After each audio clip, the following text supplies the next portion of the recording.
یاد رکھیے اعتکاف 3 قسم ہے، اعتکاف سنت، اعتکاف واجب اور اعتکاف مستحب۔ جو اعتکاف مستحب ہے وہ اعتکاف سنت بھی ہے۔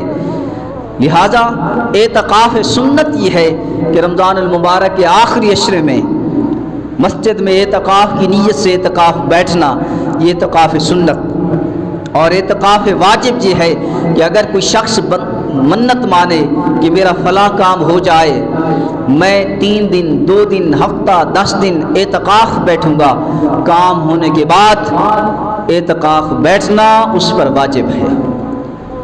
اور تیسرے نمبر پر کہ جیسے آپ مسجد میں داخل ہوں، جس وقت بھی داخل ہوں، مسجد میں دایاں پاؤں اندر رکھتے ہوئے دعا پڑھتے ہوئے جب اندر داخل ہوں، ساتھ یہ پڑھ لیں نویت سنت الاعتکاف، یہ پڑھ کر آپ مسجد کے اندر داخل ہو جائیں تو جتنا وقت آپ مسجد میں رہیں گے آپ کو اعتکاف کا ثواب ملتا رہے گا۔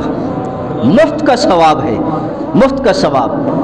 صرف یہ جملے بولنے سے، یہ نیت کرنے سے، نویت سنت الاعتکاف، یہ پڑھ کر آپ مسجد کے اندر داخل ہو جائیں، آپ 1 منٹ ٹھہریں، آپ 1 گھنٹہ ٹھہریں، آپ 1 دن ٹھہریں، جتنا عرصہ جتنا وقت آپ مسجد میں رہیں گے آپ کو اعتکاف کا ثواب ملتا رہے گا۔ یاد رکھیے اعتکاف بغیر روزے کے ادا نہیں ہوگا، اعتکاف کے لیے روزہ شرط ہے۔